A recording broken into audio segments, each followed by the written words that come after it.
Are you struggling with the way that you look? The way that you see and the way that you feel about yourself affects your life. It affects your decisions. It affects everything that has to do with you. And this comes down to pressure to look a certain way, pressure to feel a certain way, pressure from external factors like social media, from people that are in your life that you trusted, that you love, that you were in a relationship with, friends even, that just spoke negative things about you or really pointed out your flaws. Even parents can do this. Anybody can do this. Do you feel pressure to have to change your flaws, have to hide your flaws, to be and look a certain way, to fit in, to do this and to do that? Is this you? Do you feel that pressure? Because this is real, and this is something that I struggled with. And it got to the point I wouldn't even eat food at a certain time because I don't want to look bloated. I don't want to look this. I don't want to get fat.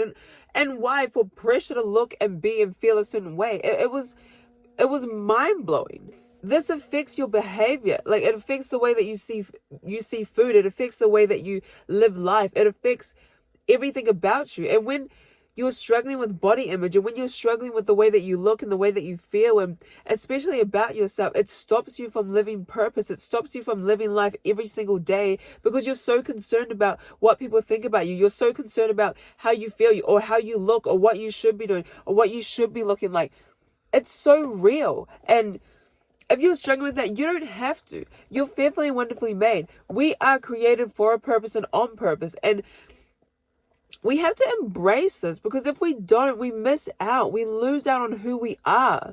We lose out on everything that we are. And sometimes our majority of the time, literally how it is, our flaws, other people love.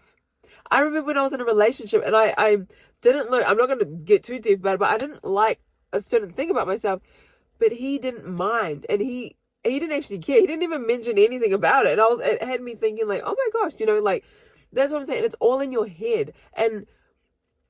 But flaws are flaws. I understand that. But don't let anyone make you feel like your flaws don't make you worthy. That make you think your flaws just make you obsess about your flaws and try to hide them, change them, overcome them in a way that isn't healthy for you. That isn't real, and it shouldn't be the case.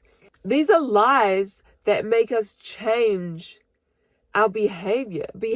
Pressure is always going to be there when you don't know who you are. You're always going to be conforming into what you think you should look like and be like and act like, and you're always just going to be hating on yourself. But we're not called to that. We're all called to a purpose. We're all created differently for a purpose. No one is perfect. Even the person that you're looking at isn't perfect. They have flaws. They're looking at other people and trying to find other things, to fulfill them, and they're hiding their flaws. But nobody's perfect, and we have to embrace who we are. We're fearfully and wonderfully made. That means that we have inherent value. That means our value is internal. Our value is because God said that we're valuable, because God created us specifically in a certain way, how we are, how we look, for a purpose. That means that no external factors can change that, can change our value and our worth. And you have to embrace that. You have to walk in who you are and how you are. I don't know what you're struggling with. I don't know what you can't get over with yourself to walk freely. I don't know if it's your body or you feel like I don't even know. There's certain things. I used to think that I had to look a certain way, be in a certain way. I used to think my feet had to be a certain size at one point. Oh my gosh.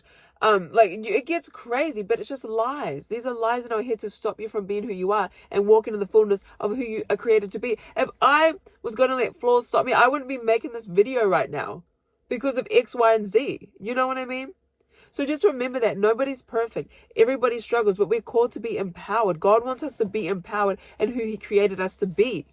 Embrace all of you. You have to embrace all of you. Be around people that embrace you too. Make sure that you're not settling because you feel insecure. You don't have to feel any type of way. That sun is bright.